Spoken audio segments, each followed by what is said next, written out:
guys, it's Lewis here for a new video. Hope you guys can hear me well, and I hope this angle is okay for you. Unfortunately, I am currently driving, I can't tweak the angle.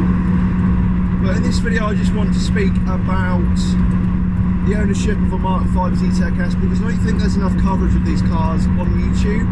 I think a lot of the videos that are on YouTube are just short clips of either exhaust systems or intake systems or dyno pulls and that sort of thing. There's nothing really out there covering these cars. There's no reviews or anything, or not much that I could find anyway. So in this video I want to speak about my own experience owning one of these cars and speak about why this car is so special to me and why you should buy one if you're looking at getting a hot hatch, or not even a hot hatch, just a hatch for, you know, a sporty hatch for a decent amount of money. Speak about common problems, tuning potential, you know, reliability, maintenance, fueling, all of that stuff. So yeah, let's crack on. Let's speak about the 1999 to 2002 Mark 5 Zetec S. So I guess we just start off with what this car is, what it's derived from, and the whole sort of I guess click around it. So Mark 5 Zetec S is Ford's go at a sporty version of the Fiesta Mark 5, which is the facelift of the Fiesta Mark 4. And essentially what they've done is souped it up with a 1.6 Zetec S engine, or Zetec SE Sigma engine, which puts out 101 brake horsepower if figures are correct. And 0 to 60 time, don't even ask me because I don't know. I'm only going to speak about things that I know in this video. But it is a whole barrel of fun to drive. The cars as standard come with, you know, radio, CD player, 6000 CD, which is basically just, you know, a radio with a CD player on it. It's as simple as that. Cloth seats, which I'm currently not sat in because we're going to collect some now. Nice stitching, blue stitching or red stitching depending on which colour you go with. And apart from that, that's pretty much it. It's a pretty bare bones car. You know, you've got the Zetec S body kit, but yeah, apart from that, you know, you've got all the bits that you'd normally get in a car. I mean, there's the option of electric wing mirrors, aircon. People love this car. I mean, like I say, it's not really massively covered on YouTube, and it's a bit of a shame really, because they are really good fun cars to drive, and they're great cars to own. You know, I've now owned, I think, 5 of them. As a matter of fact, the first car that I owned after I passed my driving test was this exact car. I mean, not this exact car, but the same car with the same spec, same colour, all that stuff. Just obviously a different car, which I actually sold to my friend Lewis, who's really done a number on it. He's done a few nice things to it. I guess that's what sparked the love for me, really. I remember one day I was driving, you know, my learner car, which was a Mark 4 Fiesta, which I had bought before I started driving. And I always see my friend Tom out down at Western Shore, and I'd see him out in his Mark 5 Zetec S. And one time he took me out in it, and I thought, bloody hell, this is quick, and it sounds awesome. I need myself one of these. And it looks great as well. That blue really set things off for me. It made me want this car even more.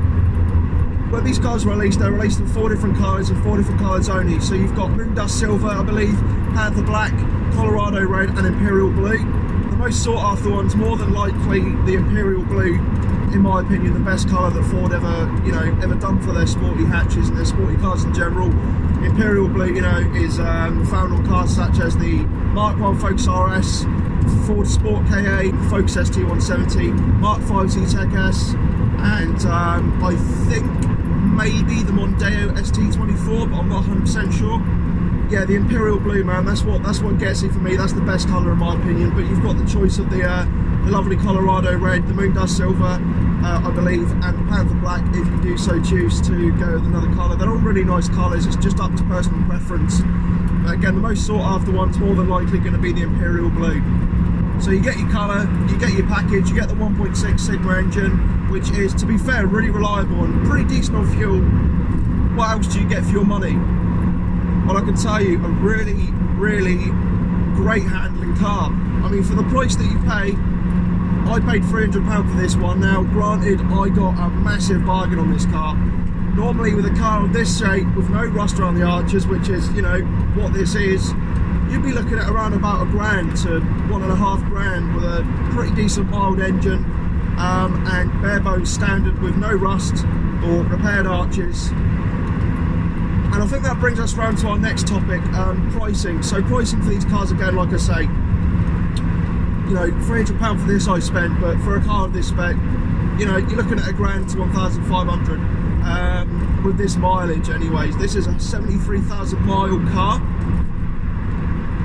For something maybe a little bit more shoddy, something that isn't as in great condition, you know, minor rust around the arches, you know, a little bit of bubbling maybe, you're probably looking at around about 700 quid, 600 quid. But for a car that's, you know, completely torn down with the rust, I wouldn't even bother looking at it. And with those sorts of cars, you're looking at about 300 quid, which is why I got so lucky with this one. Which also leads us on to our next topic. What should you look out for when buying one of these? Now, personally, and, you know, as widely accepted in the group that I'm in, and by pretty much everyone that's owned a MK5 Fiesta, Zetec S, you know, the main thing you want to look out for is rust on the arches, particularly the rear arches. They tend to rust around there. And a lot of people as well, one more thing you want to look out for is, in terms of the arches, is poor repair jobs. So a lot of people tend to, rather than get them done properly and get the arches cut out and welded and, you know, painted properly, what they'll normally do to temporarily prevent the look of rust is they'll filler the arches. And this is personally no good. I mean, at the end of the day, it's going to come back in the end. Your best bet really is to look for a car that's either have no rust and look after it, or just, you know, a car that's had new arches put on it. And you know, it's hit or miss with these cars when you're looking at arch rust. You know, you've got to be careful. Make sure you check properly. Make sure you knock on the rear arches when you're looking at the car. Just basically make sure that, you know, there's no real signs of really bad rust, because you don't want a car like that. Also, another thing is, you know, rust around the sills, around the door shuts, rust around the actual doors themselves. You know, just basically rust in general. You don't really want a rusty car, but, you know, if you can't help it, then you got to do what you got to do. Really, it's repairable, but it's whether or not you want to spend that money on repairing it, I guess. But yeah, rust around the sills, that's an MOT failure if it's bad enough, so be careful of that. I got an advisory on that in the last MOT, so just make sure you check all those bits when you're going to buy one of these, if you so want to. Another thing that you should be looking at is if the heater works, if the aircon works as well. If you've got aircon, make sure that the heater blows cold air and hot air. One thing you'll find is that with these cars, I believe the heater control valve goes quite often, or it can go in these. It's quite a common problem. Make sure the clutch is nice. A lot of these cars, you know, the clutches do go. Not a massive problem, it can always be done, but just make sure the clutch is okay. If you want to cut with, you know, a decent clutch. If not, then it can be done. It's pretty cheap to do a clutch on one of these. And also make sure that the engine is not drinking oil or coolant, because that's something that I'm suffering from this one right now. That's why putting the new engine in is going to be so much better for this.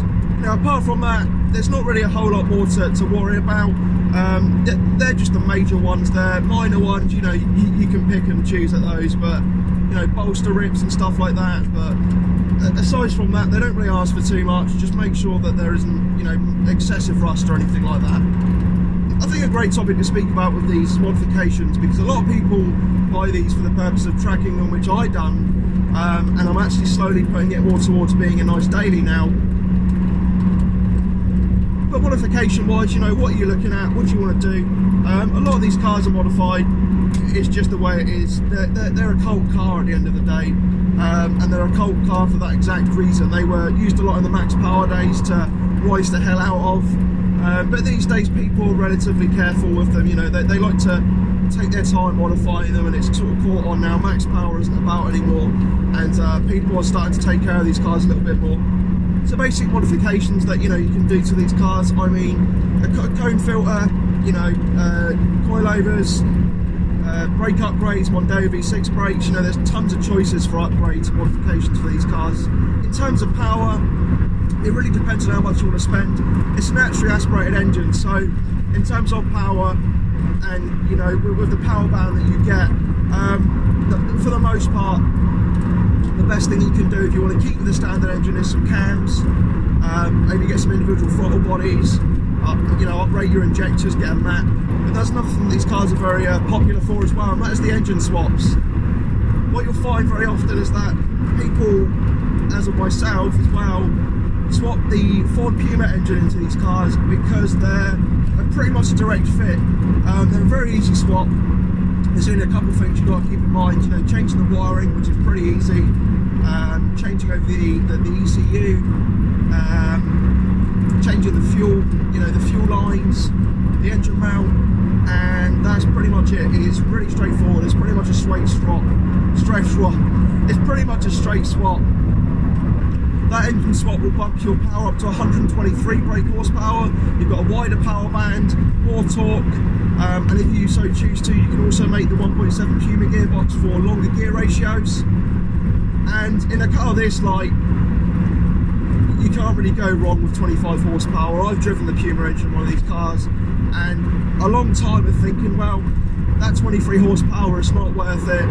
It really is. It changes the way the car drives entirely. You can use it in any situation. You can track the car, you know, you can go on the B roads, you can do whatever. The Puma engine is not going to give up on you.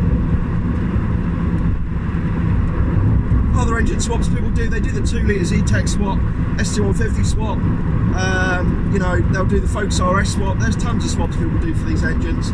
It's just up to, you know, whether you want to do it or not, really. So I think last but not least, I just want to speak about maintenance with this car. You know, regular maintenance is always good, but in terms of this car, regular maintenance is also very cheap. I managed to pick up a full service from Euro Car Parts for about £70. That's including fuel filter, oil, pollen filter, coolant, just tons of stuff, spark plugs, 70 quid for a full service. You can't go wrong, and brake pads and discs are really cheap for these as well. So they're a really cheap car to maintain, and they're really great fun. You really can't go wrong with one of these. Fuel is fine, you know, you're not gonna find yourself breaking the bank with your fuel bill. Just look out for those things, and I'd urge anyone else out there that's got a Mark 5 Zetec S, either on the group or, you know, on any forum, or just watching this video, do a video speaking about your ownership of the car, maybe do a video speaking about your car itself. I'd love to see the other Mark 5s out there on YouTube, because there isn't many videos out there covering these people. And the Mark 5 group is a very diverse group. There's a lot of different people, a lot of genuine people, and they're just great fun cars to drive. So do I recommend this car? Yes, 100%. No, it's not the fastest car in the world, but the handling and the looks and the feeling it gives you, that retro feel, you know, for a cheap car like this, get a decent one. It's such a lovely feeling, and personally, you know, on a day-to-day basis and in general, I do enjoy this car more than my ST. It's got a lot of sentimental value to me, and I think that's very important when it comes to cars. Anyways guys, I'm going to go now. I'm really sorry for the road noise that you may hear. I am currently on the motorway. We're going to pick up a new interior for this. Until next time guys, take it easy. I've been Lewis, you've been awesome, and I'll see you in the next video. Goodbye.